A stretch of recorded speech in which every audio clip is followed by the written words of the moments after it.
Hi స్వాములు, ఎలా ఉన్నారు? ఈ రోజు మామిడాకులతో ఒక మంచి డెకరేట్ అయితే రెడీ చేస్తాను రమణి. ఎలా చేస్తది ఏంటో చూద్దాము. గైస్, నేను ఈ రోజు మామిడాకులతోటి క్రియేటివ్ గా తోరణాలు కట్టి చూపిస్తాను. ఫస్ట్ ఒక మామిడాకు తీసుకొని, కెమెరామ్యాన్ ఫోకస్, ఈ ఆకుని హాఫ్ దాకా ఇలా కట్ చేసుకోవాలి.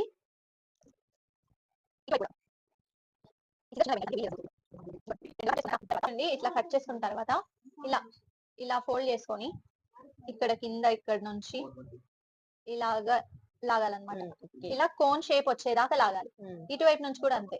ఇలాగా దీనిపైన ఈ కోన్ పైన ఇట్లాగా ఫోల్డ్ చేసి ఇలా కింద దగ్గర నుంచి కోన్ షేప్ వచ్చేలాగా దీన్ని కూడా ఇలాగా లాగాలన్నమాట. దాని తర్వాత ఇక్కడున్న కాడని ఇలాగా లోపలికి బెండ్ చేసుకొనేసి ఇలా